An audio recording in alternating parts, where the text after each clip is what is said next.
बड़ी सोच का बड़ा जादू। अध्याय 5। रचनात्मक तरीके से कैसे सोचें और सपने देखें। सबसे पहले तो रचनात्मक सोच को लेकर फैली एक गलतफहमी को दूर कर ले। न जाने क्यों विज्ञान, इंजीनियरिंग, साहित्य और कला को ही रचनात्मक काम माना जाता है। ज़्यादातर लोगों की नज़र में रचनात्मक सोच का अर्थ होता है बिजली या पोलियो वैक्सीन की खोज या उपन्यास लिखना, रंगीन टेलीविज़न का आविष्कार करना। निश्चित रूप से ये तमाम उपलब्धियां रचनात्मक सोच का परिणाम है। अंतरिक्ष को इंसान इसलिए जीत पाया क्योंकि उसने रचनात्मक सोच का सहारा लिया। हमें यह बात समझ लेनी चाहिए कि रचनात्मक सोच का संबंध केवल कुछ खास व्यवसायों से नहीं होता, न ही अति बुद्धिमान लोगों से इसका कोई विशेष संबंध होता है। फिर रचनात्मक सोच क्या है? कम आमदनी वाला परिवार अपने बच्चे को किसी मशहूर यूनिवर्सिटी में भेजने की योजना बनाता है, यह रचनात्मक सोच है। कोई परिवार अपने आसपास की बहुत बुरी जगह को सबसे सुंदर जगह में बदल देता है, यह रचनात्मक सोच है। कोई पादरी ऐसी योजना बनाता है जिससे रविवार शाम की उपस्थिति दुगनी हो जाती है, यह रचनात्मक सोच है। अगर आप रिकॉर्ड कीपिंग को आसान बनाने के तरीके ढूंढते हैं, असंभव ग्राहक को सामान बेचने के तरीके ढूंढते हैं, रचनात्मक रूप से बच्चों को व्यस्त रखते हैं, ऐसा उपाय करते हैं कि आपके कर्मचारी दिल लगाकर काम करें, या आप किसी निश्चित झगड़े को रोक लेते हैं, ये सभी व्यवहारिक जीवन में रचनात्मक सोच के उदाहरण हैं। रचनात्मक सोच का अर्थ है किसी भी काम को करने में नए सुधरे हुए तरीके खोजना। यह हर जगह सफलता इसी बात में छुपी होती है कि आप चीज़ों को बेहतर तरीके से करने के उपाय किस तरह खोजते हैं, फिर चाहे वह सफलता घर में हो, काम धंधे में हो या समाज में हो। आइए देखते हैं कि हम अपनी रचनात्मक सोच की योग्यता को किस तरह विकसित कर सकते हैं और इसकी आदत कैसे डाल सकते हैं। कदम 1, विश्वास करें कि काम किया जा सकता है। एक मूलभूत सत्य जान लें, किसी भी काम को करने के लिए पहले आपको यह विश्वास करना होगा कि इसे किया जा सकता है। एक बार आप यह सोच लें कि यह काम संभव है, तो फिर आप उसे करने का तरीका भी सोच लेंगे। प्रशिक्षण देते समय मैं रचनात्मक सोच के इस पहलू को समझाने के लिए अक्सर यह उदाहरण देता हूँ। मैं लोगों से पूछता हूँ, आप में से कितने लोगों को यह लगता है कि 30 साल बाद हम जेल विहीन समाज में रह सकेंगे? हमेशा समूह के चेहरे पर हवाइयाँ उड़ती नज़र आई हैं। उन्हें हमेशा यही लगा कि शायद उन्होंने गलत सुन लिया है, या फिर मैं गंभीर किस्म का मजाक कर रहा हूँ। इसलिए थोड़ा ठहरने के बाद मैं फिर पूछता हूँ, आप में से कितने लोगों को यह लगता है कि 30 साल बाद हम जेल विहीन समाज में रह सकेंगे? एक बार यह पक्का हो जाने के बाद कि मैं मजाक नहीं कर रहा हूँ, कोई ना कोई इस तरह की बात कहता है, आप यह कहना चाहते हैं कि 30 साल बाद सभी हत्यारे, चोर, उचक्के और बलात्कारी जेल में बंद करने के बजाय सड़कों पर खुलेआम घूमेंगे? आप जानते हैं इसका नतीजा क्या होगा? हम में से कोई भी सुरक्षित नहीं रह पाएगा। हमारे समाज का काम जेल के बिना चल ही नहीं सकता। तभी दूसरे लोग भी बोलने लगते हैं, अगर जेलें ना हो तो हमारी कानून व्यवस्था ठप हो जाएगी। कुछ लोग तो पैदाइशी अपराधी होते हैं, जितनी है हमें उससे ज़्यादा जेलों की ज़रूरत है। क्या आपने आज सुबह के अखबार में हत्या की वह खबर पढ़ी थी? और लोग बोलते जाते हैं, एक के बाद एक अच्छे कारण बताते हैं कि हमारे समाज में जेलों का होना क्यों ज़रूरी है। एक आदमी ने तो यहाँ तक सुझाव दिया कि हमारे समाज में जेलें इसलिए होनी चाहिए ताकि पुलिस और जेल में स्त्रियों की नौकरी बची रह सके। मैं 10 मिनट तक लोगों को यह सिद्ध करने देता हूँ कि जेलों को समाप्त क्यों नहीं किया जाना चाहिए। इसके बाद मैं इनसे कहता हूँ, मैंने आपसे पूछा था कि जेलों को ख़त्म क्यों करना चाहिए। यह सवाल पूछने के पीछे मेरा एक ख़ास मकसद था। आप में से हर एक ने मुझे यही तर्क दिए हैं कि जेलों को ख़त्म क्यों नहीं किया जाना चाहिए। अब आप मेहरबानी करके मुझ पर एक एहसान करें। आप कुछ मिनट तक अपने दिमाग पर जोर डालकर यह यकीन कर लें कि हम जेलों को ख़त्म कर सकते हैं। प्रयोग में दिलचस्पी लेते हुए लोग कहते हैं, ठीक है, सिर्फ मज़े के लिए, सिर्फ प्रयोग के लिए ऐसा करने में हमें है।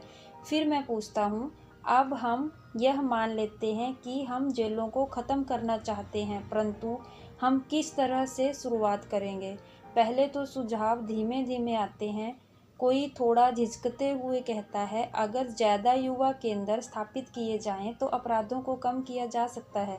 थोड़ी ही देर से पूरा समूह, जो 10 मिनट पहले इस विचार के पूरी तरह खिलाफ था, अब सच्चे उत्साह से काम में जुट जाता है। अपराध कम करने के लिए हमें गरीबी दूर करने के उपाय सोचने होंगे। ज़्यादातर अपराध गरीबी के कारण होते हैं।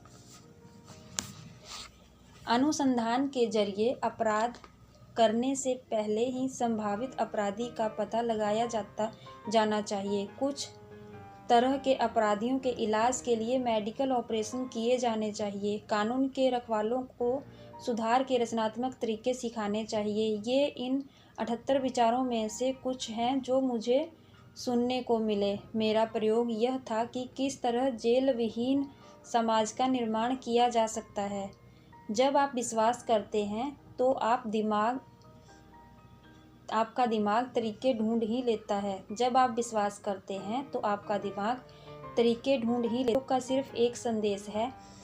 जब आप यह विश्वास करते हैं कि कोई काम असंभव है तो आपका दिमाग आपके सामने यह सिद्ध कर देता है कि यह क्यों असंभव है।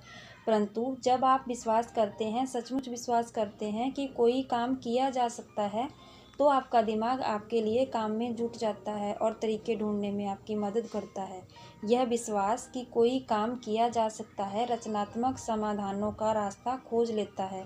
यह विश्वास कि कोई काम नहीं किया जा सकता असफल व्यक्तियों की सोच है। यह बात सारी परिस्थिति पर लागू होती है, चाहे वे परिस्थितियां छोटी हो या बड़ी। जिन राजनीतिक नेताओं को यह विश्वास नहीं होता कि स्थायी विश्व शांति संभव है, वे शांति स्थापित करने में असफल हो जाएंगे, क्योंकि उनके दिमाग शांति स्थापित करने के रचनात्मक उपाय नहीं ढूंढ पाएंगे। जिन अर्थशास्त्रियों का विश्वास है कि बिजनेस में मंदी अपरिहार्य है, वे बिजनेस चक्कर को हराने के रचनात्मक तरीके कभी विकसित नहीं कर पाएंगे। इसी तरीके से अगर आपको विश्वास हो तो आप किसी भी व्यक्ति को पसंद करने के तरीके खोज सकते हैं। अगर आपको विश्वास हो तो आप अपनी व्यक्तिगत समस्याओं का हल ढूंढ सकते हैं। अगर आपको विश्वास हो तो आप नए बड़े घर को खरीदने का तरीका खोज सकते हैं। विश्वास रचनात्मक शक्तियों को मुक्त करता है, अविश्वास इन पर ब्रेक लगा देता है। विश्वास करें और आप सोचना शुरू कर देंगे रचनात्मक रूप से। अगर आप उसके काम में रुकावट न डालें तो आपका दिमाग काम करने के उपाय खोज लेगा। 2 साल पहले एक युवक ने मुझसे एक अच्छी सी नौकरी खोजने में मदद मांगी। वह किसी मेल ऑर्डर कंपनी के क्रेडिट विभाग में क्लर्क था और उसे लग रहा था कि वहाँ पर इसका भविष्य उज्जवल नहीं है। हमने उसके पीछे रिकॉर्ड के बारे में बात की और यह चर्चा की कि वह क्या करना चाहता था। उसके बारे में कुछ जानने के बाद मैंने कहा, मैं आपकी प्रशंसा करता हूँ कि आप बेहतर नौकरी की सीढ़ी पर ऊपर की सीढ़ी की तरफ चढ़ना चाहते हैं, परंतु आजकल ऐसी नौकरी हासिल करने के लिए कॉलेज की डिग्री होना ज़रूरी है। आपने अभी बताया कि आपने 3 सेमेस्टर पूरे कर लिए हैं। मैं आपको यही सलाह दूंगा कि आप अपने कॉलेज की शिक्षा को पूरा कर लें। आप 2 सालों में ऐसा कर सकते हैं। फिर मैं आपको यकीन दिलाता हूँ कि आपको आपकी मनचाही नौकरी मिल जाएगी और उसी कंपनी में मिल जाएगी जिसमें आप चाहते हैं। मैं जानता हूँ, उसने जवाब दिया कि कॉलेज की शिक्षा ज़रूरी है, परंतु मेरे लिए कॉलेज की पढ़ाई पूरी करना असंभव है। असंभव क्यों? मैंने पूछा। एक कारण तो यह है, उसने बताया, मैं 24 साल का हूँ। इसके अलावा मेरी पत्नी को 2 महीने में दूसरा बच्चा होने वाला है। हमारा खर्च अभी ही जैसे तैसे चल रहा है। मुझे नौकरी तो करनी ही पड़ेगी और इसलिए मेरे पास पढ़ने के लिए समय नहीं बचेगा। यह असंभव है, बिल्कुल असंभव है। इस युवक ने खुद को विश्वास दिला दिया था कि कॉलेज की पढ़ाई पूरी करना उसके लिए असंभव था। फिर मैंने उससे कहा, अगर तुम्हारा विश्वास है कि तुम्हारे लिए कॉलेज की पढ़ाई पूरी करना असंभव है तो यह सचमुच असंभव है, परंतु इसी तरह से अगर तुम यह विश्वास कर लो कि तुम पढ़ाई पूरी कर सकते हो तो कोई ना कोई रास्ता जरूर निकल आएगा। अब मैं चाहता हूँ कि तुम यह करो, अपना मन बना लो कि तुम कॉलेज जा रहे हो। इस विचार को अपनी सोच पर हावी हो जाने दो, फिर सोचो, सचमुच सोचो कि तुम ऐसा किस तरह कर सकते हो और अपने परिवार का खर्च चलाते हुए यह किस तरह संभव है। 2 सप्ताह बाद आना और मुझे बताना कि तुम्हारे दिमाग में किस तरह के विचार आए। मेरा युवा मित्र 2 सप्ताह बाद आया। मैंने आपकी कही बातों पर काफ़ी सोचा। उसने कहा, मैंने कॉलेज जाने का फ़ैसला कर लिया है। हालांकि मैंने विस्तार से इस बारे में नहीं सोचा है, परंतु मुझे लगता है कि कोई ना कोई रास्ता ज़रूर निकल आएगा। और रास्ता निकल आया। उसे ट्रेड एसोसिएशन की तरफ से स्कॉलरशिप मिल गई, जिससे उसकी ट्यूशन फीस, पुस्तकों का और बाकी खर्च निकल गया। उसने अपनी नौकरी के समय को इस तरह से करवा लिया जिससे वह कक्षाओं में भाग ले सके। उसके उत्साह को देखकर और बेहतर जिंदगी की संभावना को देखकर उसकी पत्नी ने भी उसका पूरा साथ दिया। उन दोनों ने मिलकर अपने पैसों और समय की बजट सफलतापूर्वक बना ही लिया। पिछले महीने इसे उसकी डिग्री मिल गई और अब वह एक बड़े कॉरपोरेशन में मैनेजमेंट ट्रेनिंग के रूप में काम कर रहा है। जहाँ चाह वहाँ राह। विश्वास करें कि यह हो सकता है। यह रचनात्मक सोच की पहली आवश्यकता है। यहाँ 2 सुझाव दिए जा रहे हैं जिनकी मदद से आप अपना आत्मविश्वास बढ़ा सकते हैं और अपनी रचनात्मक सोच की शक्ति को विकसित कर सकते हैं। नंबर 1, अपने शब्दकोश से असंभव शब्द को बाहर निकाल फेंकें। इस शब्द को कभी अपने दिमाग में या जुबान पर ना लाएं। असंभव असफलता का शब्द है। जब आप कहते हैं यह असंभव है तो आपके दिमाग को ऐसे विचार आ जाते हैं जो साबित कर देते हैं कि आप सही सोच रहे हैं। नंबर 2, किसी ऐसे काम के बारे में सोचें जिसे आप पहले कभी करना चाहते हो, परंतु उस समय आपको यह असंभव लगा हो। अब ऐसे कारणों की सूची बनाएं कि ऐसा किस तरह हो सकता है। हम में से कई लोग अपनी इच्छाओं को कोड़े मारते हैं और उन्हें हरा देते हैं क्योंकि पूरे समय हम यही सोचते रहते हैं कि हम कोई काम क्यों नहीं कर पाएंगे, जबकि हमें यह सोचना चाहिए कि हम कोई काम क्यों कर सकते हैं और किस तरह से कर सकते हैं।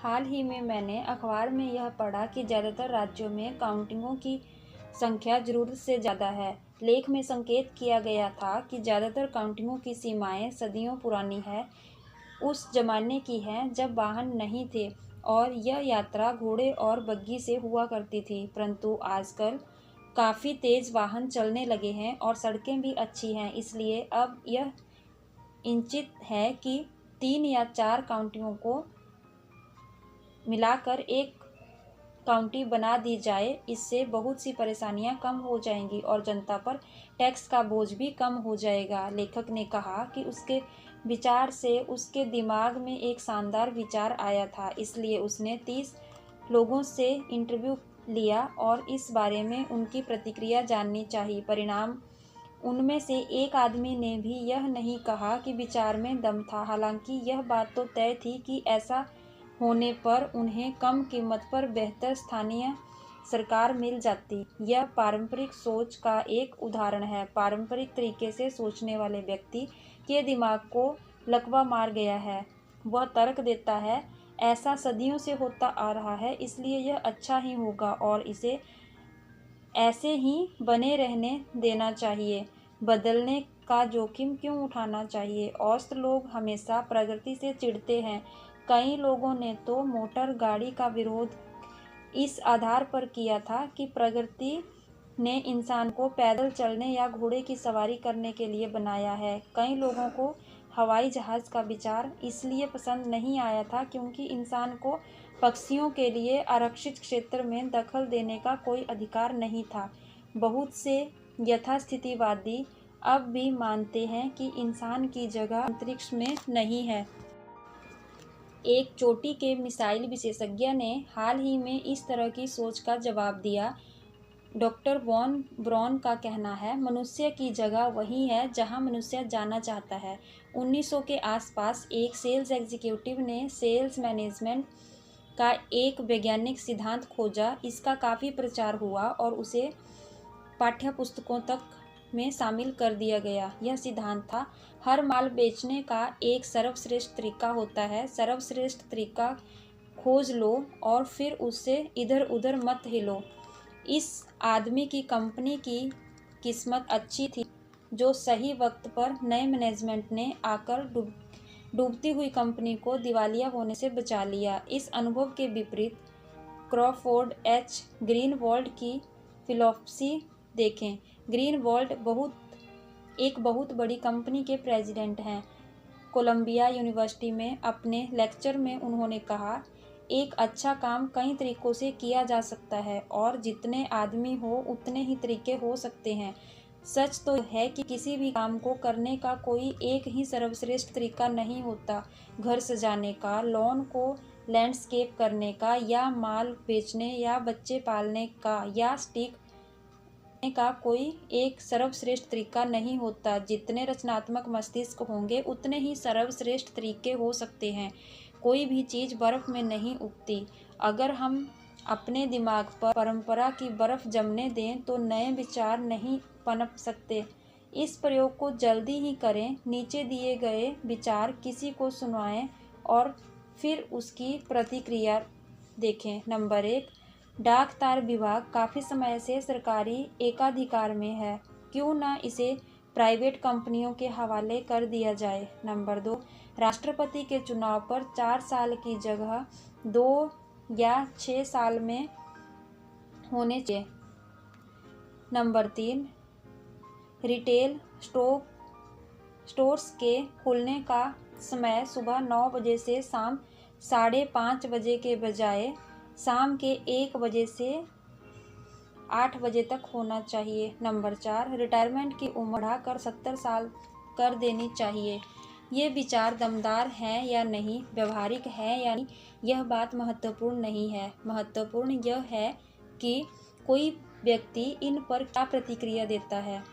अगर वह इन विचारों पर हंसता है और इस पर गौर ही नहीं करता, और शायद 95% लोग इस पर हंसेंगे, तो इस बात की संभावना है कि वह परंपरा के लकवे से ग्रस्त हैं। परंतु 20 में से एक व्यक्ति यह कहेगा कि यह एक दिलचस्प विचार है, मुझे इसके बारे में विस्तार से व्यक्ति में एक ऐसा दिमाग होगा जो रचनात्मक तरीके से सोच सकता है। रचनात्मक सोच की सबसे बड़ी दुश्मन है पारंपरिक सोच। जो भी व्यक्ति रचनात्मक तरीके से सफल होना सीखना चाहता है, उसे इस बारे में सावधान रहना चाहिए। पारंपरिक सोच आपके दिमाग पर बर्फ की तरह जमा देती है, आपकी प्रगति को रोक देती है, आपकी रचनात्मक शक्ति को विकसित नहीं होने देती। पारंपरिक सोच से जूझने के 3 तरीके हैं। नंबर 1, नए विचारों का स्वागत करें। इन विचार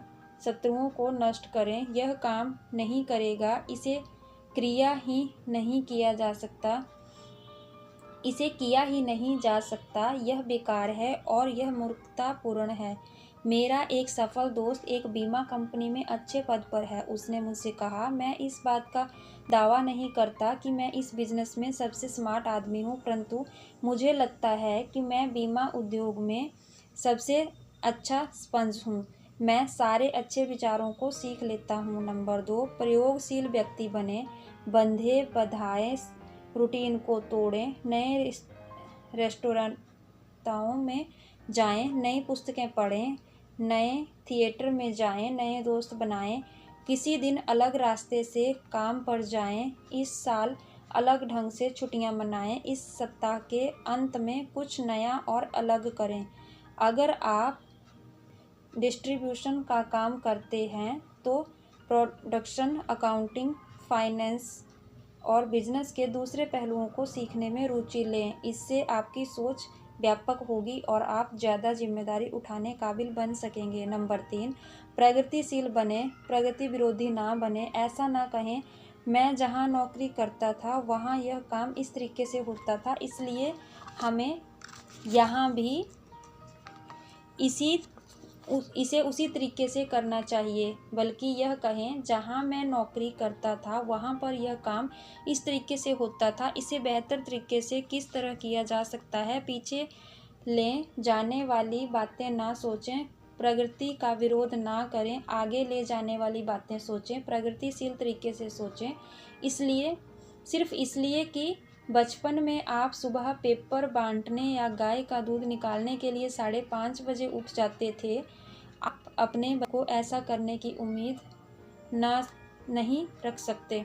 कल्पना कीजिए क्या होगा अगर फोर्ड मोटर कंपनी का मैनेजमेंट यह सोच ले, इस साल हमने ऑयल के इतिहास में सर्वोत्कृष्ट सर्वश्रेष्ठ कार बना ली है, इससे आगे सुधार हो पाना संभव नहीं है। इसलिए सभी इंजीनियरिंग प्रयोग और डिजाइनिंग के प्रयोग अब हमेशा के लिए बंद किए जाते हैं। फोर्ड कॉरपोरेशन जैसी दिग्गज कंपनी भी इस तरीके का रवैया अपनाकर अपना बिजनेस चौपट कर लेंगी। सफल बिजनेसमैन कंपनियों की तरह ही सफल लोग भी खुद से यह सवाल पूछते हैं, मैं किस तरह अपने प्रदर्शन की क्वालिटी सुधार सकता हूँ, मैं किस तरह इस काम को बेहतर कर सकता हूँ। मिसाइल बनाने से लेकर बच्चे पालने तक के सभी मानवीय कामों में पूर्णता संभव नहीं है।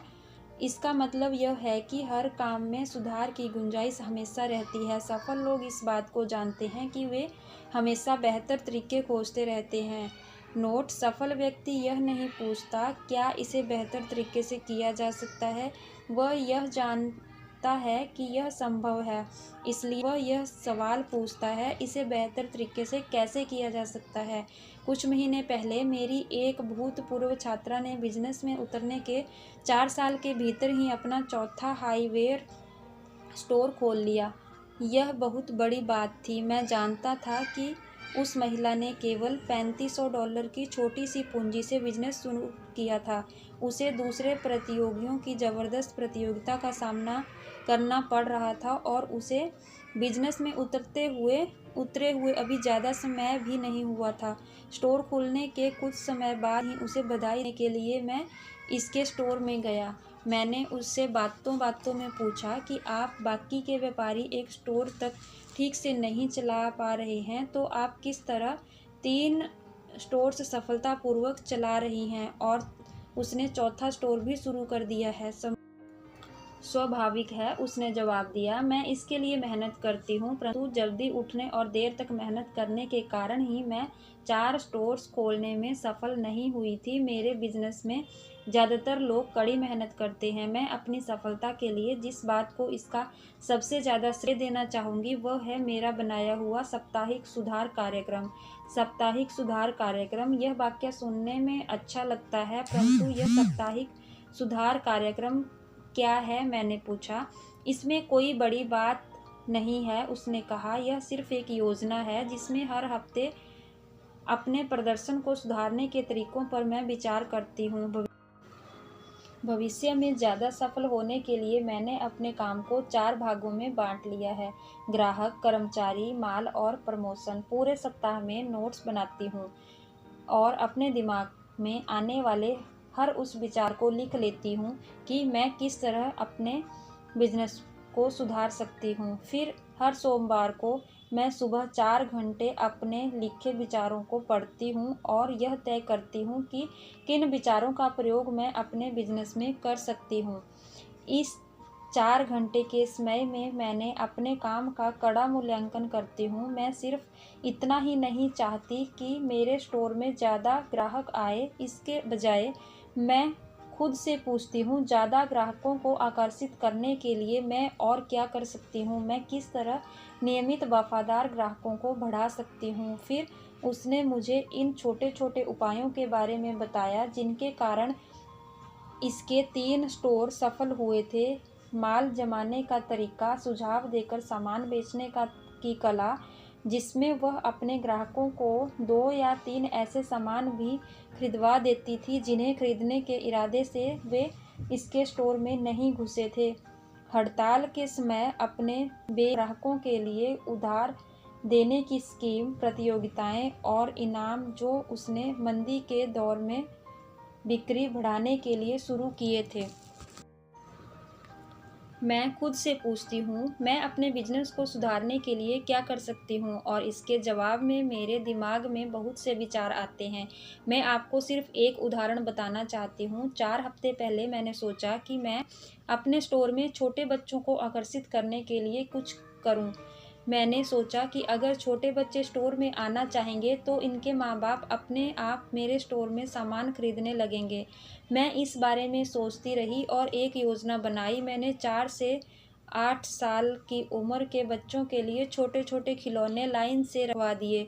खिलौनों को रखने में ज़्यादा जगह नहीं लगी और बच्चे उन्हें धड़ाधड़ खरीद रहे थे। इससे मुझे बहुत फ़ायदा हुआ, परंतु इससे भी बड़ा फ़ायदा यह हुआ कि इन खिलौनों के कारण मेरे स्टोर में ज़्यादा ग्राहक आने लगे। यकीन कीजिए, उसने आगे कहा, मेरा साप्ताहिक सुधार कार्यक्रम सचमुच काम करता है। मैं सिर्फ अपने आप से यह सवाल पूछती हूँ, मैं किस तरह अपने काम को सुधार सकती हूँ, और मुझे जवाब अपने आप ही मिल जाते हैं। ऐसा दिन शायद ही कोई होता होगा जब मेरे दिमाग में ज़्यादा मुनाफा कमाने की कोई योजना न आती हो। और मैंने सफल बिजनेस के बारे में एक और महत्वपूर्ण बात सीखी है जो हर बिजनेसमैन को सीखनी चाहिए। वह क्या? मैंने पूछा। सिर्फ यह, आप बिजनेस शुरू करते समय कितना जानते हैं यह महत्वपूर्ण नहीं होता, परंतु आप बिजनेस शुरू करने के बाद कितना सीखते हैं और अपने ग्राहकों को कितना सुधारते हैं यह बेहद महत्वपूर्ण होता है। बड़ी सफलता उन्हीं लोगों का दरवाज़ा खटखटाती है जो लगातार खुद के सामने और दूसरों के सामने ऊंचे लक्ष्य रखते हैं, जो अपनी कार्य क्षमता सुधारना चाहते हैं, जो कम लागत पर बेहद माल देना चाहते हैं, जो कम प्रयास में ज़्यादा काम करना चाहते हैं। ऊंची सफलता उसी व्यक्ति को मिलती है जिनका रवैया होता है, मैं इसे बेहद तरीके से कर सकता हूँ। जनरल इलेक्ट्रिक का स्लोगन है, प्रगति हमारा सबसे महत्वपूर्ण प्रोडक्ट है। क्यों न आप भी प्रगति को अपना सबसे महत्वपूर्ण प्रोडक्ट बनाएं। मैं इसे बेहतर तरीके से कर सकता हूँ वाली फिलॉसफी जादू की तरह काम करती है। जब आप खुद से पूछते हैं, मैं उसे किस तरह सुधार सकता हूँ, तो आपका रचनात्मक बल्ब उठता है और आपके दिमाग में काम करने के बेहतर तरीके अपने आप आने लगते हैं। यहाँ एक दैनिक अभ्यास दिया जा रहा है जिसकी मदद से आप मैं से बेहतर तरीके से कर सकता हूँ रवैये की शक्ति को पहचान सकते हैं और विकसित कर सकते हैं। हर दिन काम शुरू करने से पहले 10 मिनट यह सोचें, आज मैं अपने काम को किस तरह सुधार सकता हूँ, पहले से बेहतर कर सकता हूँ। पूछें, आज मैं अपने कर्मचारियों का उत्साह किस तरह बढ़ा सकता हूँ, आज मैं अपने ग्राहकों के लिए क्या खास काम कर सकता हूँ, मैं अपनी व्यक्तिगत कार्य क्षमता किस तरह बढ़ा सकता हूँ। यह अभ्यास आसान का भी, इसे आजमा कर देखें और आप पाएंगे कि इसके रचनात्मक तरीकों का उपयोग करने पर आप बड़ी सफलता हासिल कर सकते हैं। जब भी मैं और मेरी पत्नी एक दंपत्ति से मिलने जाया करते थे, हमारी चर्चा कामकाजी महिलाओं के बारे में होने लगती थी। शादी से पहले श्रीमती एस नौकरी करती थी और उन्हें नौकरी करना अच्छा लगता था, परंतु अब वे कहा करती थी, अब मेरे 2 बच्चे स्कूल में पढ़ रहे हैं, मुझे घर संभालना पड़ता है और खाना, मेरे पास नौकरी करने का समय ही नहीं है। फिर एक रविवार की शाम को मिस्टर और मिसेज एस अपने बच्चों के साथ कहीं से आ रहे थे। उनकी कार का एक्सीडेंट हो गया। किसी और को तो कोई खास चोट नहीं आई, लेकिन मिस्टर एस की रीढ़ की हड्डी में गंभीर चोट आई और वे हमेशा के लिए अपंग हो गए। अब मिसेज एस के पास नौकरी करने के अलावा कोई विकल्प नहीं बचा था। जब हमने उस दुर्घटना के महीनों बाद मिसेज एस को देखा तो हम यह देखकर दंग रह गए कि इन्होंने अपनी नई जिम्मेदारी को बखूबी संभाल लिया था। आप जानते हैं, उन्होंने कहा, 6 महीने पहले मैं कल्पना भी नहीं कर सकती थी कि मैं घर संभालने के साथ साथ फुल टाइम नौकरी भी कर पाऊंगी, परंतु एक्सीडेंट के बाद मैंने यह फैसला किया कि मुझे समय निकालना ही पड़ेगा। यकीन मानिए, मेरी कार्य क्षमता पहले से 100% ज़्यादा बढ़ चुकी है। मैं ऐसे बहुत से काम किया करती थी जो महत्वपूर्ण नहीं थे और जिन्हें करने की कोई ज़रूरत नहीं। यह भी जाना कि मेरे बच्चे मेरी मदद कर सकते थे और वे मेरी मदद करना चाहते थे। मैंने समय बचाने के दर्जनों तरीके ढूंढ लिए। घर में कम चक्कर लगाना, कम टीवी देखना, टेलीफोन पर कम बात करना, समय को कम बर्बाद। इस अनुभव से हमें यह सीख मिलती है, काम करने की क्षमता एक मानसिक स्थिति है। हम कितना ज़्यादा काम कर सकते हैं यह इस बात पर निर्भर करता है कि हम अपनी क्षमताओं के बारे में क्या सोचते हैं। जब आपको सचमुच विश्वास होता है कि आप ज़्यादा काम कर सकते हैं तो आपका दिमाग रचनात्मक तरीके से सोचता है और आपको रास्ता दिखा देता है। एक युवा बैंक एग्जीक्यूटिव ने काम करने की क्षमता के बारे में अपना अनुभव मुझे सुनाया। हमारी बैंक का एक एग्जीक्यूटिव अचानक नौकरी छोड़कर चला गया। इससे हमारे डिपार्टमेंट से पैदा हो गई। जो आदमी गया था उसका काम महत्वपूर्ण था और उसके काम को किए बिना बैंक का काम नहीं चल सकता था। यह काम इतना अर्जेंट था कि उसे टाला भी नहीं जा सकता था। उसके जाने के बाद एक दिन बाद बैंक के वाइस प्रेसिडेंट यानी कि मेरे विभाग के इंचार्ज ने मुझे बुलाया। उन्होंने बताया कि उन्होंने मेरे विभाग के बाकी 2 लोगों से पूछा था कि जब तक कि कोई दूसरा आदमी काम पर ना रखा जाए तब तक क्या वे इस आदमी के काम को संभाल सकते हैं। दोनों ने ही सीधे तो मना नहीं किया, परंतु दोनों का ही कहना था कि उनके पास काम का पहले से ही बहुत बोझ है। इतना काम है कि उन्हें सिर उठाने तक की फुर्सत नहीं मिलती। मैं सोच रहा था कि क्या आप कुछ समय के लिए यह अतिरिक्त काम कर लेंगे।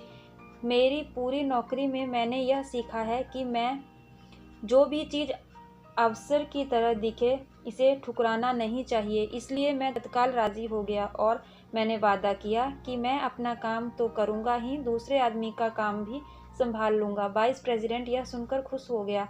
मैं उसके ऑफिस से बाहर निकलते मैं सोच रहा था कि मैंने अपने ऊपर कितनी बड़ी जिम्मेदारी ले ली है। मैं भी अपने विभाग के बाकी 2 लोगों की तरह बहुत व्यस्त था, परंतु मैंने उनकी तरह अतिरिक्त काम से जी नहीं चुराया था। मेरा दृढ़ निश्चय था कि मैंने दोनों कामों का एक साथ करने का कोई ना कोई रास्ता ढूंढ ही निकाल लूँगा।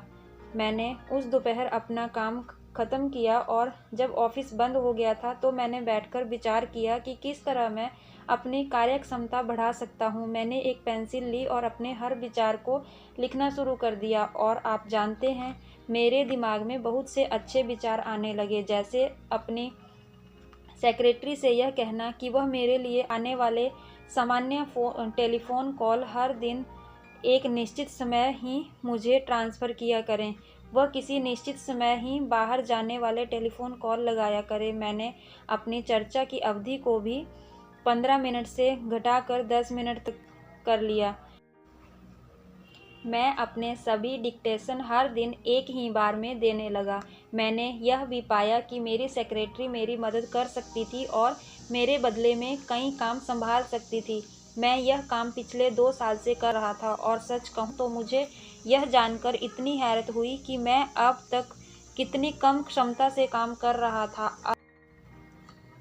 एक हफ्ते के समय में ही मैं पहले से 2 गुने पत्र डिडक्ट करने लगा। पहले से 50% ज़्यादा फ़ोन कॉल करने और सुनने लगा। पहले से 50% ज़्यादा मीटिंगों में भाग लेने लगा और यह सब बिना तनाव के करने लगा। इसी तरह 2 सप्ताह और गुजर गए। वाइस प्रेसिडेंट ने मुझे बुलवाया। उन्होंने मेरी तरफ तारीफ़ की कि मैंने इस अतिरिक्त जिम्मेदारी को इतनी अच्छी तरह संभाला है। उन्होंने आगे कहा कि वे एक आदमी की तलाश कर रहे थे और इसके लिए वे बैंक के अंदर और बाहर कई लोगों को परख चुके थे, परंतु उन्हें अब तक सही आदमी नहीं मिला था। फिर उन्होंने स्वीकार किया कि उन्होंने बैंक की एग्जीक्यूटिव कमेटी के सामने यह प्रस्ताव रखा है कि इन 2 कामों को मिलाकर एक ही आदमी को सौंप दिया जाए। उन्होंने इस काम के लिए मुझे चुना है और उन्होंने यह प्रस्ताव भी रखा कि मेरी तनख्वाह काफ़ी बढ़ा दी जाए। कमेटी ने उनकी बात मान ली और मुझे हर तरफ से ज़्यादा फ़ायदा हुआ। मैंने यह साबित कर दिया कि मेरी क्षमता ही होती है जितनी क्षमता का विश्वास मेरे मन में होता है। मैं उतना ही काम कर सकता हूँ जितना काम करने की मैं ठान लेता हूँ। काम करने की क्षमता एक मानसिक स्थिति है। हर दिन तेजी से आगे बढ़ती बिजनेस की दुनिया में यही होता है। बॉस किसी कर्मचारी को बुलाता है और बताता है कि कोई विशेष काम करना है। फिर वह कहता है, मैं जानता हूँ कि तुम्हारे पास पहले से ही बहुत, क्या तुम उसके साथ यह काम भी कर पाओगे? अक्सर कर्मचारी जवाब देता है, मुझे अफसोस है, परंतु मुझ पर पहले से ही काम का बहुत ज़्यादा बोझ है। काश मैं इस काम को कर सकता, परंतु मेरे पास इस काम को करने के लिए समय ही नहीं है। इन परिस्थितियों में बॉस को कर्मचारी की बात का बुरा तो नहीं लगता, क्योंकि यह अतिरिक्त काम है, परंतु बॉस महसूस करता है कि इस काम को करना तो है ही, इसलिए वह ऐसे कर्मचारी की तलाश करता है जिस पर बाकी लोगों जितना ही काम का बोझ है, परंतु जो यह समझता है कि वह यह अतिरिक्त जिम्मेदारी निभा सकता है, और यही कर्मचारी सफलता में बाकी सबसे आगे निकल जाता है। बिजनेस में, घर में, समाज में सफल तालमेल होता है। अपने काम को लगातार बेहतर तरीके से करते रहें, अपने काम की क्वालिटी सुधारें, और आप जितना पहले करते थे उससे ज़्यादा करें। अपने काम की क्वांटिटी बढ़ाएं। क्या आपको नहीं लगता कि ऐसा करने से आपको फ़ायदा होगा? 2 कदम की इस तकनीक को देखें। नंबर 1, ज़्यादा काम करने के अवसर को उत्साहपूर्वक स्वीकार करें। नई जिम्मेदारी के लिए आपसे पूछा जा रहा है, इससे यह साबित होता है कि आपके बॉस को आपकी क्षमता पर भरोसा है। अपनी नौकरी में ज़्यादा जिम्मेदारी लेने से आप बाकी लोगों से अलग दिखते हैं, और इससे पता चलता है कि आप उनसे ज़्यादा महत्वपूर्ण हैं। जब आपके पड़ोसी आपसे किसी मामले में पहल करने को कहें, तो उनकी बात मान लें। इससे आपको समाज में लीडर बनने में मदद मिलती है। नंबर 2, इसके बाद इस बात पर ध्यान केंद्रित किस तरह और ज़्यादा कर सकता हूँ। आपको इस सवाल के रचनात्मक जवाब मिल जाएंगे।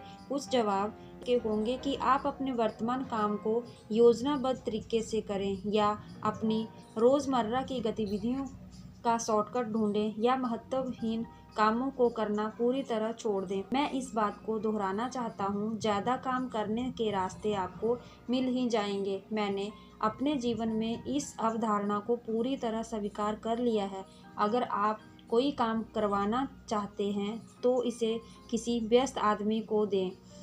मैं महत्वपूर्ण काम ऐसे आदमियों को नहीं देता जिनके पास बहुत सा खाली समय है। मैंने दुखद अनुभव से सीखा है कि वह आदमी जिसके पास बहुत फुर्सत होती है, वह कभी अच्छा काम नहीं कर पाता। मैं जितने भी सफल योग्य व्यक्तियों को जानता हूँ, वे सभी बेहद व्यस्त हैं।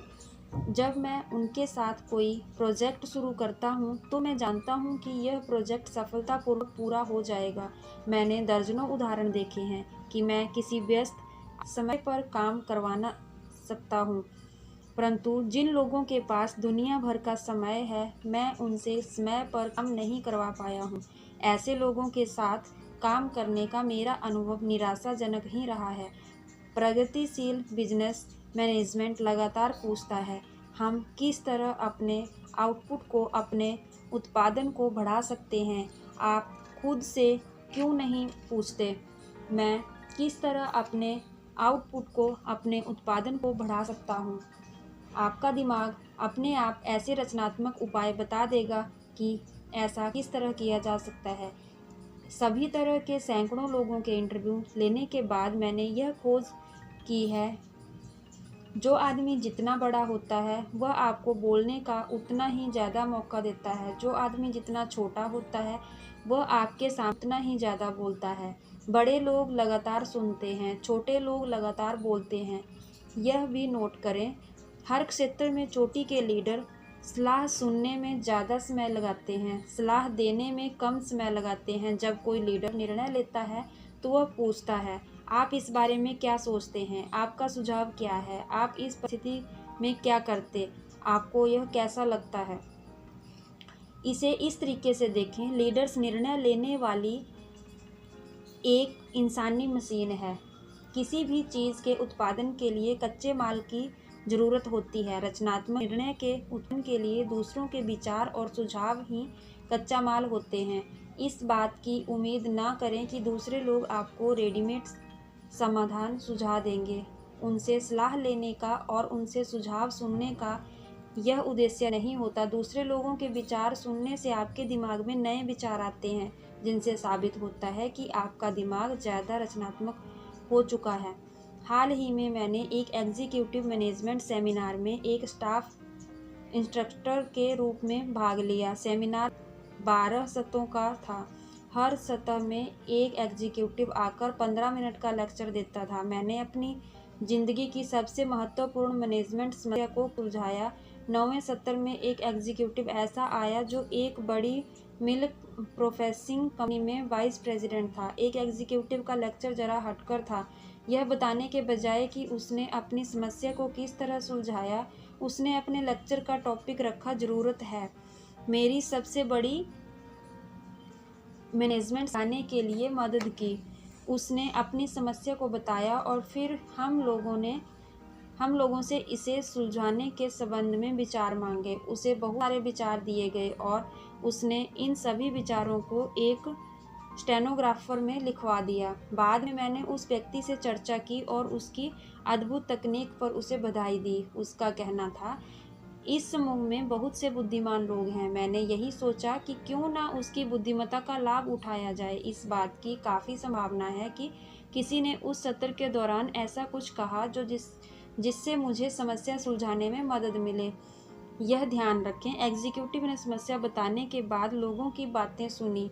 इस तरह उसे निर्णय पर पहुंचने के लिए कच्चा माल मिल गया और उसे यह लाभ भी हुआ कि जनता को उसके लेक्चर में मज़ा आ गया, क्योंकि उसमें उन्हें सक्रिय होने का, अपना योगदान देने का मौका मिल गया। सफल बिजनेस कंपनियां ग्राहकों के सर्वेक्षण में काफ़ी रकम खर्च करती हैं। वे लोगों से किसी सामान के संवाद, क्वालिटी, आकार और सजावट के बारे में कई तरह के सवाल पूछती हैं। लोगों की राय जानने से उन्हें यह तय करने में मदद मिलती है कि इस सामान को ज़्यादा बेचने योग्य किस तरह बनाया जा सकता है। इससे निर्माता यह भी जान जाता है कि वह किस तरह के विज्ञापन दें ताकि ज़्यादा से ज़्यादा लोग उसका सामान खरीदें। सफल उत्पादों को विकसित करने का तरीका यह है कि आप जितने विचार जान सकें जानने की कोशिश करें, सामान खरीदने वाले लोगों की राय जानें और फिर इस सामान को बेचने का कोई ऐसा रास्ता खोजें जिससे वह सामान ज़्यादा से ज़्यादा लोगों को भा जाए। एक ऑफिस में मैंने एक पोस्टर लगा देखा जिस पर लिखा था, जॉन ब्राउन को कोई सामान बेचने के लिए आपको चीज़ों को जॉन ब्राउन की नज़रों से देखना होगा और जॉन ब्राउन की नज़रों से चीज़ों को देखने के लिए आपको जॉन ब्राउन की बातों को सुनना होगा। आपके कान आपके दिमाग के बल्ब हैं। वे आपके दिमाग में कच्चा माल डालते हैं जिसे आप रचनात्मक ऊर्जा में बदल सकते हैं। हाँ, नहीं सीखते, परंतु हम पूछने और सुनने से बहुत कुछ सीख सकते हैं। पूछने और सुनने के माध्यम से अपनी रचनात्मक शक्ति को बढ़ाने के लिए इस स्तरीय कार्यक्रम को आजमाएं। नंबर 1, दूसरे लोगों को बोलने के लिए प्रोत्साहित करें। व्यक्तिगत चर्चा में या समूह बैठकों में लोगों से ऐसे आग्रह करें, मुझे अपना अनुभव बताएं, या आपको क्या लगता है इस बारे में क्या किया जाना चाहिए। आपको क्या लगता है सबसे महत्वपूर्ण बात क्या है। दूसरे लोगों को बोलने के लिए प्रोत्साहित करें और इससे आपको 2 फायदे होंगे। आपका दिमाग इस कच्चे माल को सोख लेगा जिसे आप रचनात्मक विचार में बदल सकते हैं। इसके अलावा आपके बहुत सारे दोस्त भी बन जाएंगे। अगर आप लोगों को बोलने के लिए प्रोत्साहित करते हैं तो दोस्त बनाने का सबसे बढ़िया कोई दूसरा तरीका हो ही नहीं सकता। नंबर 2, अपने विचारों को दूसरों के सामने सवालों के रूप में देखें। दूसरे लोगों को मौका दें कि वे आपके विचारों को बेहतर शक्ल दें। आप इस बारे में क्या सोचते हैं की शैली में सुझाव दें। हठधर्मी न बने। किसी नए विचार को इस तरह प्रस्तुत ना करें जैसे यह सीधा आसमान से आया हो। पहले थोड़ा सा अनौपचारिक शोध कर लें। देखें कि इस विचार के बारे में आपके साथियों की क्या प्रतिक्रिया है। अगर आप ऐसा करते हैं तो यकीन आपका विचार पहले से बेहतर हो जाएगा। नंबर 3, सामने वाला जो कह रहा है उसे ध्यान से सुनें। सुनने का मतलब यही नहीं होता कि अपना मुंह बंद रखें। सुनने का मतलब है कि जो कहा जा रहा है आपका पूरा ध्यान उसी तरफ है। ज़्यादातर लोग सुनने का नाटक करते हैं। वे सामने वाले की बात खत्म होने का इंतजार करते हैं ताकि वे अपनी बात कहना शुरू कर सकें। सामने वाले की बात पूरे ध्यान से सुनें, उसका मूल्यांकन करें। इसी तरह आप अपने दिमाग के लिए कच्चा माल इकट्ठा कर सकते हैं। अधिकांश प्रसिद्ध विश्वविद्यालय सीनियर बिजनेस एग्जीक्यूटिव के लिए एडवर्टाइज मैनेजमेंट ट्रेनिंग प्रोग्राम्स आयोजित कर रहे हैं। प्रायोजकों के अनुसार इन कार्यक्रमों का लक्ष्य इन एग्जीक्यूटिव को रेडीमेड फॉर्मूले देना नहीं बल्कि नए विचारों के आदान प्रदान का अवसर देना है। यहाँ एग्जीक्यूटिव कॉलेज के हॉस्टल्स में एक साथ रहते हैं, जिससे उनमें आपसी विचार विमर्श ज़्यादा अच्छी तरह होता है। संक्षेप में, एग्जीक्यूटिव को इससे सबसे बड़ा फ़ायदा यह होता है कि उन्हें नए विचार करने की प्रेरणा मिलती है। 1 साल पहले मैंने अटलांटा के सेल्स मैनेजमेंट स्कूल में एक सप्ताह में 2 सत्र आयोजित किए, जिन्हें नेशनल सेल्फ एग्जीक्यूटिव इंक ने प्रायोजित किया था। कुछ सप्ताह बाद मैं एक सेल्समैन मित्र से मिला जिसके मैनेजर ने उस प्रशिक्षण सत्र में भाग लिया था। आपने हमारे सेल्स मैनेजर को बहुत सारी बातें सिखा दी हैं कि कंपनी को बेहतर तरीके से कैसे चलाया जा सकता है, मेरे युवा मित्र ने कहा। उत्सुकतावश मैंने उससे पूछा कि वह विस्तार से कि उसे अपने मैनेजर में क्या बदलाव दिखे। मेरे मित्र ने कई बातें गिना दी।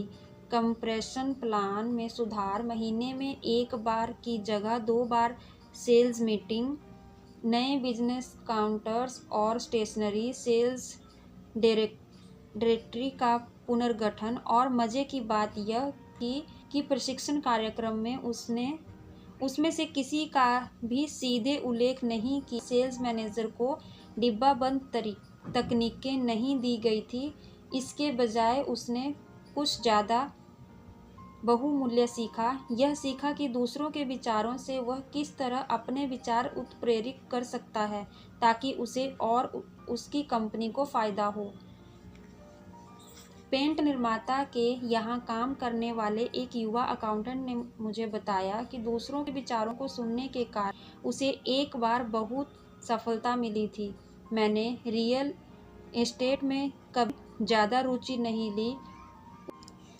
उसने मुझे बताया कि मैं कई सालों से प्रोफेशनल अकाउंटेंट हूँ और मैं अपने काम से काम रखता हूँ। एक दिन एक रियल्टर मित्र ने मुझे शहर के रियल एस्टेट समूहों के साथ लंच के लिए बुलाया। उस दिन का वक्ता एक वृद्ध आदमी था जिससे शहर को बढ़ते हुआ था। उसकी चर्चा का विषय था अगले 20 साल।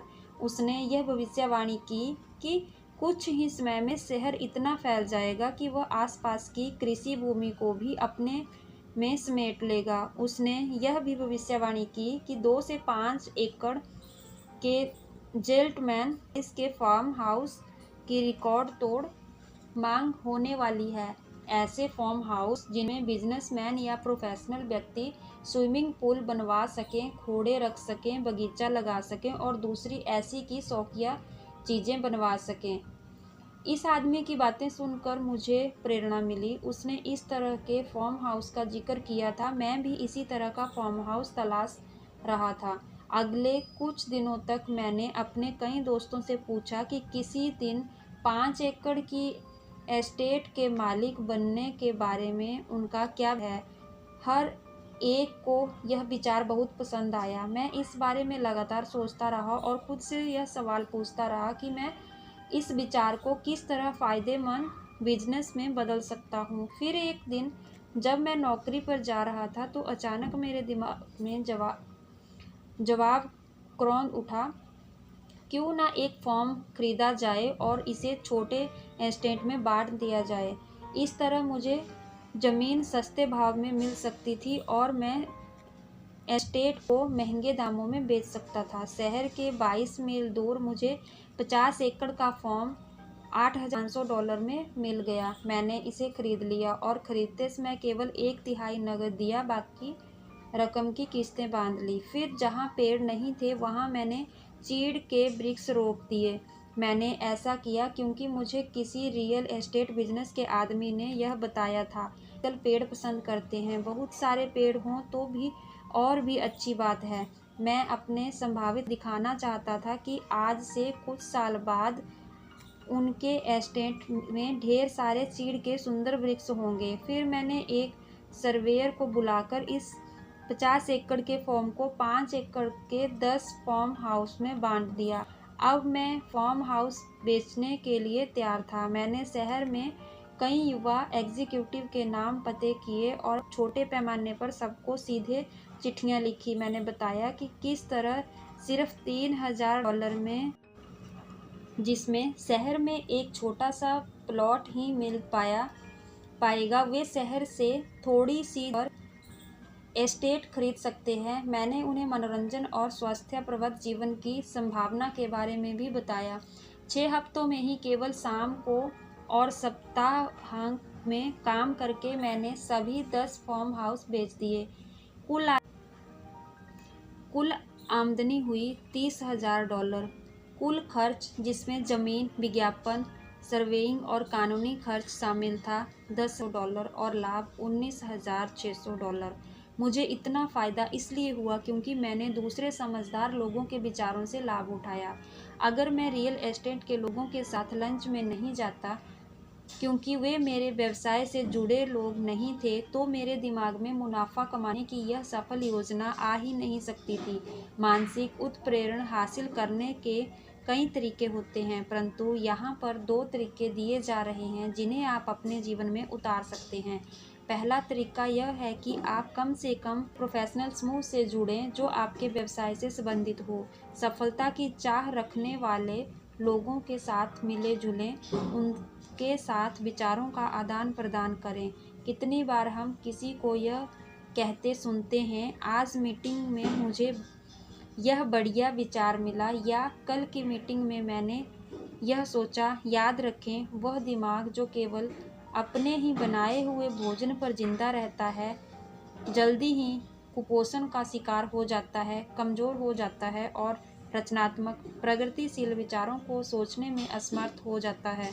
दूसरे के विचारों से प्रेरित होना आपके मस्तिष्क के लिए उत्तम आहार साबित होता है।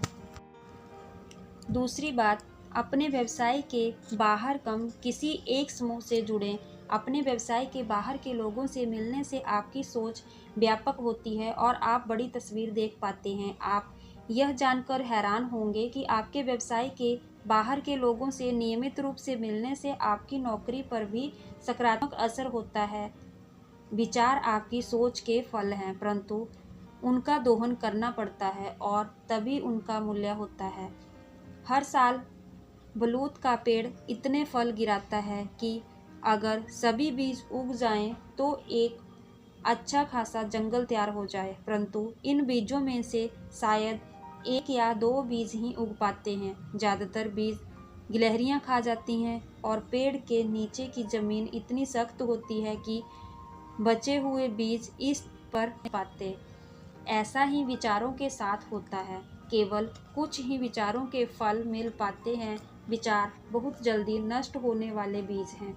अगर हम रखवाली ना करें तो गिलहरियां, नकारात्मक रूप से सोचने वाले लोग, हमारे ज़्यादातर विचारों को नष्ट कर देंगी। विचार जब पैदा होते हैं तभी से उनकी खास देखभाल करनी होती है और तब तक करनी होती है जब तक कि वे बड़े ना हो जाएं और उनमें फल ना लगने लगें। अपने विचारों के दोहन के लिए और उन्हें विकसित करने के लिए इन 3 तरीकों का प्रयोग करें। नंबर 1, विचारों को बच निकलने का मौका ना दें, उन्हें लिख लें। हर दिन आपके दिमाग में बहुत से अच्छे विचार आते हैं, परंतु वे जल्दी ही मर जाते हैं क्योंकि आपने उन्हें कागज़ पर नहीं लिखा है और आप कुछ समय बाद उन्हें भूल जाते हैं। नए विचारों की पहरेदारी के लिए याददाश्त एक कमज़ोर चौकीदार है। अपने पास नोटबुक या डायरी रखें। जब भी आपके दिमाग में कोई अच्छा विचार आए, उसे लिख लें। यात्रा करने का शौकीन मेरा एक दोस्त अपने साथ एक डायरी रखता है जिस पर वह अपने विचार तत्काल लिख लेता है। रचनात्मक मस्तिष्क वाले व्यक्ति जानते हैं कि अच्छा विचार कहीं भी आ सकता है। विचारों को निकल भागने का मौका न दें, अन्यथा आप अपने विचार के फल नष्ट कर लेंगे। उन्हें बांध कर रखें। नंबर 2, इसके बाद अवलोकन करें। इन विचारों को एक फाइल में लगा लें। यह फाइल बड़ी हो सकती है या फिर छोटी फाइल से भी काम चल सकता है, परंतु फाइल जरूर बनाएं और इसके बाद आप अपने विचारों का नियमित रूप से विश्लेषण करें। जब आप इन विचारों का अवलोकन करेंगे तो आपको कुछ विचार बेकार या महत्वहीन लगेंगे। उन्हें बाहर निकाल दें, परंतु जब तक आपको कोई विचार दमदार लगता है उसे अंदर ही रहने दें। नंबर 3, अपने विचार को विकसित करें। इसे फलने फूलने दें। इसके बारे में सोचते रहें। इस विचार को इससे संबंध विचारों के साथ बांध दें। अपने विचार से संबंधित सामग्री पढ़ते रहें। सभी पहलुओं की जांच कर लें। फिर जब समय आए तो काम में जुट जाएं और अपनी नौकरी, अपने भविष्य को सुधारने के लिए इसका उपयोग करें। जब किसी आर्किटेक्ट के मन में नई इमारत का विचार आता है तो वह एक शुरुआती ड्राइंग बनाता है। जब एडवर्टाइजिंग के किसी रचनात्मक व्यक्ति के दिमाग में नए टीवी विज्ञापन का विचार आता है तो वह इसे स्टोरी बोर्ड फॉर्म में लिख लेता है और ऐसी ड्राइंग बना लेता है जिनसे यह पता चलता है कि पूरा होने के बाद यह विचार किस तरह दिखेगा। विचारों वाले लेखक पहला ड्राफ्ट तैयार करते हैं। नोट: अपने विचार को कागज़ पर आकार दें। यह 2 कारणों से ज़रूरी है। जब विचार निश्चित आकार ले लेता है तो आप इसका पूरी तरह अध्ययन कर सकते हैं, इसकी कमियां देख सकते हैं, इसे बेहतर बनाने के लिए प्रयास कर सकते हैं। इसके अलावा विचार किसी और को बेचे जाने होते हैं, ग्राहक, कर्मचारियों, बॉस, दोस्तों, साथी, क्लब के सदस्यों, निवेशकों इत्यादि को। कोई ना कोई तो होना चाहिए जो आपका विचार खरीदे, अन्यथा आपके विचार का मूल्य नहीं है। एक बार 2 जीवन बीमा सेल्समैन मुझसे मिले। दोनों ही मेरा बीमा करना चाहते थे। दोनों ने ही मुझसे वादा किया कि वे नई बीमा पॉलिसी के साथ मेरे पास आएंगे जिनमें कुछ बदलाव किए गए थे। पहला सेल्समैन आया और उसने मुझे मुँह ज़बानी योजना बता दी। जो मैं चाहता था उसने मुझे शब्दों के माध्यम से समझा दिया, परंतु मैं उसकी बात पूरी तरह से समझ नहीं पाया। उसने टैक्स ऑप्शंस, सोशल सिक्योरिटीज़ और बीमा योजना के सारे तकनीकियों पर विस्तार से रोशनी डाली, परंतु मेरे पल्ले कुछ नहीं पड़ा और अतः मुझे उसे मना करना पड़ा। दूसरे सेल्समैन ने एक अलग शैली का इस्तेमाल किया। उसने अपनी अनुशंकाओं को चार्ट के माध्यम से लिखकर प्रस्तुत किया। सारे डिटेल्स डायग्राम में दिए गए थे। मुझे उसका प्रस्ताव आसानी से समझ आ गया क्योंकि मैं उसे साफ देख सकता था। मैंने उससे बीमा करवा लिया। अपने विचारों को बेचे जाने वाले रूप से तैयार करें। मौखिक विचार के बजाय लिखित विचार या डायग्राम के रूप में प्रस्तुत विचार को बेचना कई गुना ज़्यादा आसान होता है। संक्षेप में इन उपायों का प्रयोग करें और रचनात्मक तरीके से सोचें। नंबर 1, विश्वास करें कि काम किया जा सकता है। जब आप यह विश्वास करते हैं कि आप कोई काम कर सकते हैं तो आपका दिमाग उसे करने के लिए तरीके ढूंढ ही लेगा। इसका कोई रास्ता है, यह सोचने भर से रास्ता निकालना आसान हो जाता है। अपनी सोचने और बोलने की शब्दावलियों से असंभव, यह काम नहीं करेगा, मैं यह नहीं कर सकता, कोशिश करने से कोई फ़ायदा नहीं जैसे वाक्य निकाल दें। नंबर 2, परंपरा को अपने दिमाग को कमज़ोर ना बनने दें। नए विचारों को स्वीकार करें, प्रयोगशील बने, नए शैलियों को आजमाएं, अपने हर काम में प्रगतिशील रहें। नंबर 3, अपने आप से हर रोज़ पूछें, मैं इसे किस तरह बेहतर तरीके से कर सकता हूँ। आत्म सुधार की कोई सीमा नहीं है। जब आप खुद से पूछते हैं मैं किस तरह बेहतर कर सकता हूँ तो अच्छे जवाब अपने आप उभर कर सामने आएंगे। कोशिश करें और देखें। नंबर 4, खुद से पूछें मैं यह काम और ज़्यादा किस तरह कर सकता हूँ। काम करने की क्षमता और एक मानसिक अवस्था है। जब आप खुद से यह सवाल पूछेंगे तो आपके दिमाग में अच्छे शॉर्टकट अपने आप ही आ जाएंगे। बिजनेस में सफलता का योग है। अपने काम को लगातार बेहतर तरीके से करते रहें, अपने काम की क्वालिटी सुधारें और आप जितना पहले करते थे इससे ज़्यादा करें, अपने काम की क्वांटिटी बढ़ाएं। नंबर 5, पूछने और सुनने की आदत डालें। पूछें और सुनें और आपको सही निर्णय पर पहुंचने के लिए कच्चा माल मिल जाएगा। याद रखें, बड़े लोग लगातार सुनते हैं, छोटे लोग लगातार बोलते हैं। नंबर 6, अपने मस्तिष्क को व्यापक बनाएं, दूसरों के विचारों से प्रेरणा लें। ऐसे लोगों के साथ उठे बैठें जिनसे आपको नए विचार, काम करने के नए तरीके सीखने को मिल सकते हों। अलग अलग व्यवसायों और सामाजिक रुचियों वाले लोगों से मिलें।